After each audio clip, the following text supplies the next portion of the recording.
Hello नमस्कार दोस्तों, आज फिर से स्वागत है। प्रधानमंत्री आवास योजना ग्रामीण एवं शहरी क्षेत्रों से बहुत बड़ी अपडेट निकलकर सामने आ चुका है। दोस्तों, यदि आप भी प्रधानमंत्री आवास योजना का लाभ कैसे लेना है, उसको अप्लाई कैसे करना है, ऑनलाइन से ऑफलाइन से सारा चीज़ आपको इस वीडियो में कंप्लीट प्रोसेस बताने वाले हैं। दोस्तों, हमारे भारत सरकार नरेंद्र मोदी जैसे तीसरी बार प्रधानमंत्री बना, उससे दोस्तों घोषणा कर दिया गया है 3 करोड़ नए लाभार्थियों को दोस्तों सीधे पक्के मकान दिया जाएगा। और साथ साथ दोस्तों, जो पक्का मकान दिया जाएगा उसमें आपका बाथरूम अटैच रहेगा, आपको LPG गैस कनेक्शन रहेगा, उसमें बिजली कनेक्शन रहेगा, शौचालय भी रहेगा और आपको जल और नल आपको साथ में मिलेगा। इसमें 5 के आपको सीधे बेनिफिट्स मिलने वाला है एक आवास के साथ में।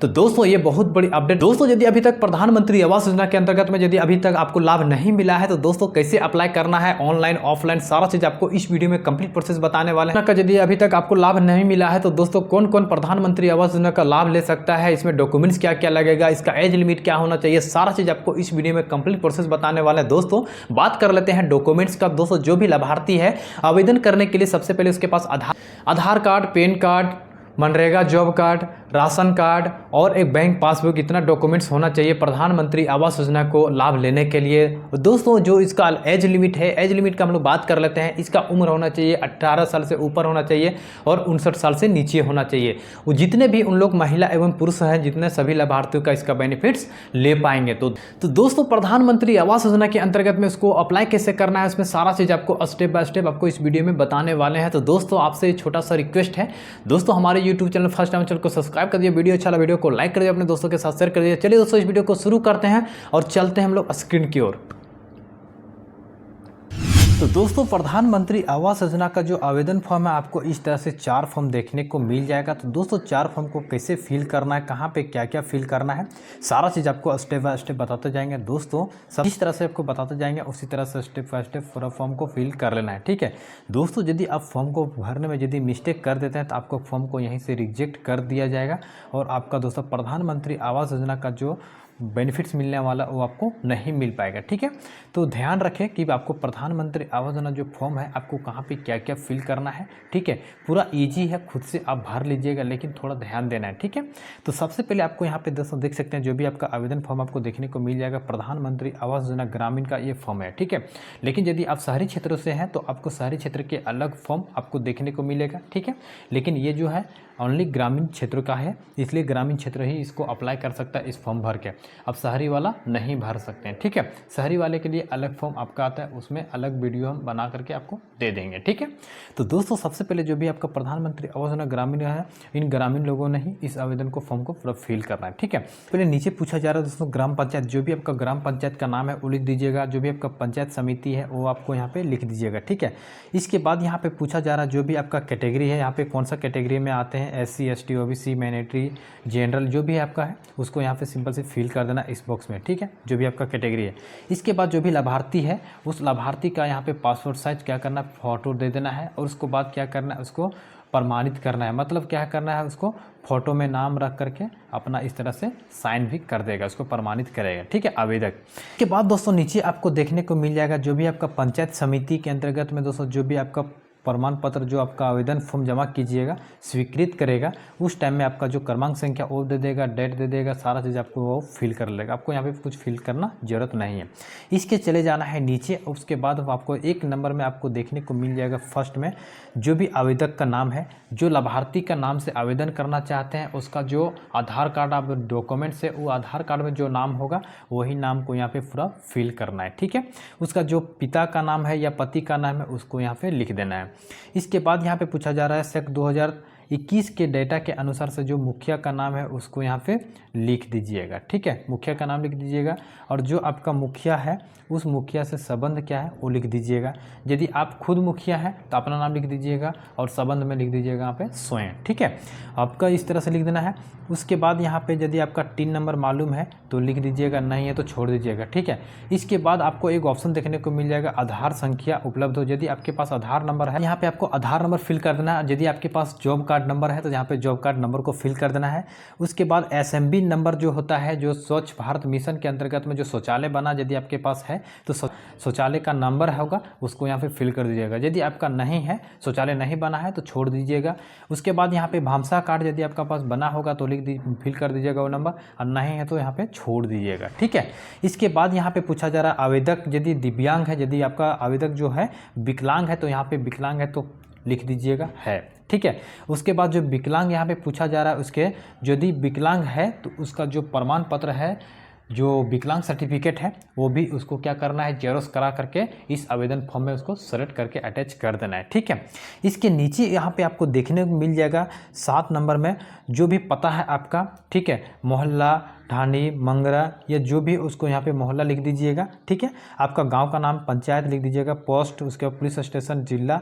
उसके बाद यहाँ पे जो भी लाभार्थी है, लाभार्थी का मोबाइल नंबर लिख दीजिएगा, यदि अपना है तो ठीक है, और नहीं है यदि पड़ोसी, रिश्तेदार या किसी का यदि दे रहे हैं तो यहाँ पे अपना लिख दीजिएगा, उसका भी मोबाइल नंबर लिख दीजिएगा। ठीक है। उसके बाद यहाँ पे पट्टाधारक का पूरा नाम, जहाँ पे आप घर बनाएंगे तो वहाँ पे जो रसीद होगा, ज़मीन जिनके नाम में होगा, आपका या आपका दादा या आपके परदादा के नाम में होगा, तो उसका वहाँ पे पट्टाधारक का जो है उसका नाम लिख दीजिएगा। ठीक है। तो 11 नंबर में पूछा जा रहा है दोस्तों, यदि आपका पट्टाधारी ज़मीन नहीं है तो यदि आप विवादित ज़मीन है या किसी प्रकार से सरकारी ज़मीन में रह रहे हैं तो उसका ब्यौरा यहाँ पे लिख दीजिएगा। ठीक है। जहाँ पे आप घर बनाना चाह रहे हैं उसका जगह पे।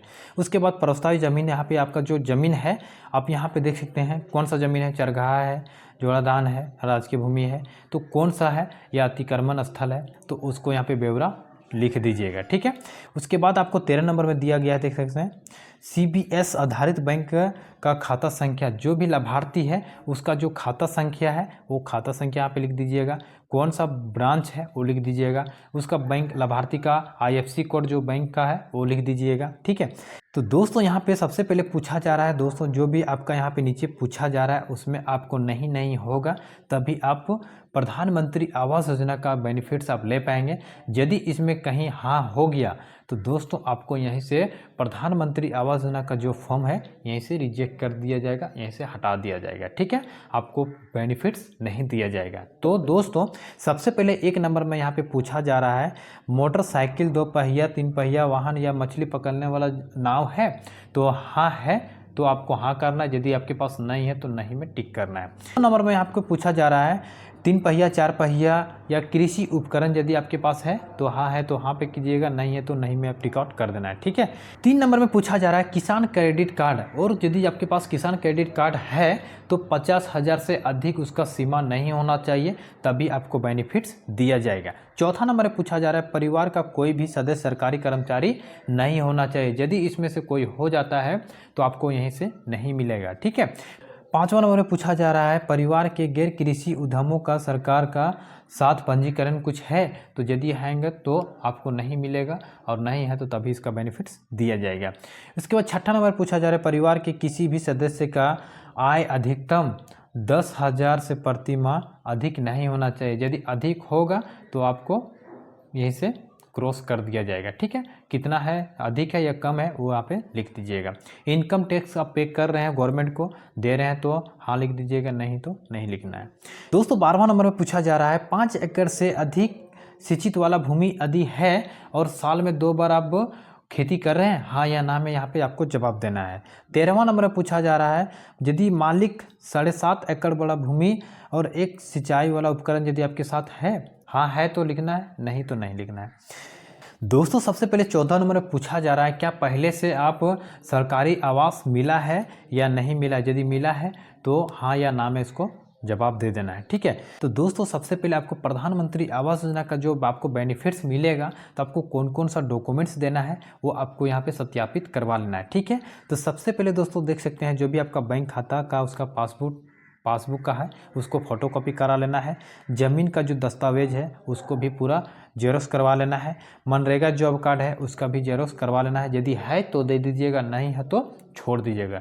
यदि इसके बाद यहाँ पे 4 नंबर में पूछा जा रहा है, यदि आप दिव्यांग हैं, विकलांग हैं, तो आपका जो दिव्यांग वाला जो सर्टिफिकेट है वो भी आपको यहाँ पे अटैच कर लेना है। ठीक है, इसके बाद यहाँ पे क्या करना है, जो भी आवेदक है, जो लाभार्थी है, उसका यहाँ पे नीचे नाम लिख दीजिएगा इस जगह पे, और यहाँ पे ऊपर में साइन करवा दीजिएगा। ठीक है दोस्तों, इस तरह से सारा चीज़ पूरा फिल कर लेना है। फिल करने के बाद यहाँ पे दोस्तों जो भी आपका आवेदन फॉर्म जो जमा कीजिएगा दोस्तों, आपको देना है ग्राम सेवक है उसको दे दीजिएगा, यदि आपके पंचायत में ई मित्र है उसको दे सकते हैं, यदि टैग अधिकारी आया है आपके ग्राम पंचायत में तो उसको भी दे सकते हैं, यदि आपके पंचायत समिति है उसको दे दीजिएगा, या मुखिया है तो उसको भी दे सकते हैं। ठीक है, मुखिया प्रधान जो भी है उसको दे सकते हैं, उसको दे देना है। उसके बाद यहाँ पे क्या करना है, जो प्राप्ति रसीद है, जो भी आपका नाम यहाँ पे लिख देना है, उसका अपना पति का नाम लिख दीजिएगा, गांव का नाम लिख दीजिएगा। ठीक है, उसके बाद यहाँ पे जो भी संकलन है वो सारा लिख करके, उसके बाद यहाँ पे जो हस्ताक्षर करेगा, जो प्राप्त करेगा जो भी आपका डॉक्यूमेंट्स, वो अपना यहाँ पे साइन कर लेगा। इससे जो आपका डॉक्यूमेंट्स जो लेगा वो यहाँ पे क्या करेगा, साइन कर देगा। साइन करने के बाद आपको जो पावती है, ये पावती आपको इतना फाड़ करके आपको दे देगा। ठीक है, तो इस तरह से आप यहाँ पे फॉर्म को भर लेना है।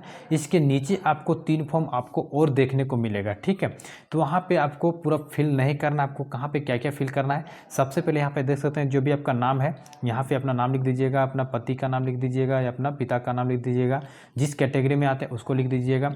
यदि वही है 3 नंबर यदि है आपका वो लिख दीजिएगा, नहीं है तो छोड़ दीजिएगा। ठीक है, इसके बाद यहाँ पे जो भी आपका बैंक खाता संख्या वो लिख दीजिएगा, बैंक का नाम लिख दीजिएगा, शाखा का नाम लिख दीजिएगा। इस तरह से पूरा फिल कर लेना है। इसके नीचे चले जाना है और आपको कुछ नहीं फिल करना है। ठीक है, जो भी आपका प्रथम किस्त है, जब पहला किस्त आ जाएगा तो उस समय आपको इस फॉर्म को पूरा भर देगा। ठीक है, तो आपको क्या करना है, ये जो 4 फॉर्म है, चारों फॉर्म को ले लेना है। लेने के बाद आपको सारा चीज़ चारों फॉर्म को अटैच करके आपको जमा करना है। ठीक है, जब पहला किस्त आ जाएगा तो पूरा नाम आपको फिल कर देगा, जो भी आपका दिनांक सारा चीज़ है, जो भी बैंक खाता संख्या नाम सारा चीज़ आपको इस तरह से फिल कर लेगा वहीं पे आपको। ठीक है, सारा चीज़ फिल कर देगा। इसके बाद जो भी अधिकारी है वो अधिकारी यहाँ पे आपका अपना साइन कर लेगा। ठीक है, दोस्तों प्रधानमंत्री आवास योजना का जो आपको फॉर्म को पूरा फिल करके दिखाएं उसी तरह से पूरा फिल कर लेना है। जितने भी डॉक्यूमेंट्स है सारा डॉक्यूमेंट्स को अटैच कर लेना है, पासपोर्ट साइज को फोटो को भी आपको अटैच करके रख लेना है। और उसके बाद उस फॉर्म को आपका जो ग्राम पंचायत में प्रधान या मुखिया है उसको जा करके सबमिट कर देना है। यदि उसको नहीं दे पाते हैं तो जो भी आपका ग्राम पंचायत का जो ई मित्र है उसको जाके सबमिट कर सकते हैं। अदरवाइज दोस्तों यदि अपना ब्लॉक में जाते हैं, यदि आपका पहचान है तो जो भी आपका कंप्यूटर ऑपरेटर है उसको जा करके भी आप इस जो फॉर्म दिए हैं उस फॉर्म को सारा चीज़ फिल करके सबमिट कर सकते हैं। तो दोस्तों इस तरह से प्रधानमंत्री आवास योजना का आवेदन कर देंगे। दोस्तों आवेदन करने के बाद दोस्तों तो कुछ ही दिनों के बाद आपको वेरिफिकेशन किया जाएगा। वेरिफिकेशन करने के बाद दोस्तों यदि आपका सही पाया जाता है, उस योग में यदि आप मिलते हैं तो दोस्तों आपका जियो टैग कर दिया जाएगा। जियो टैग करने के बाद दोस्तों आपका जो कंप्यूटर ऑपरेटर है दोस्तों आपका ब्लॉक में प्रधानमंत्री आवास योजना का जो ऑफिशियल पोर्टल है वहाँ पे दोस्तों उसका आप जो आपका फॉर्म है उसको अपलोड कर दिया जाएगा और दोस्तों आपका एफटीओ जनरेट किया जाएगा और प्रधानमंत्री आवास योजना जो भी आपका बैंक खाता दिया हुआ है उस खाते में आपका पैसा किस्त बाय किस्त आपको ट्रांसफर कर दिया जाएगा। तो दोस्तों इस तरह से प्रधानमंत्री आवास योजना का दोस्तों लाभ ले पाएंगे। तो चलिए दोस्तों आई होप आप लोग को वीडियो अच्छा लगा, वीडियो को लाइक कर दीजिएगा, हमारे YouTube channel first time channel को सब्सक्राइब करिए। फिर मिलेंगे दोस्तों एक और नए वीडियो के साथ, तब तक के लिए जय हिंद, वंदे मातरम।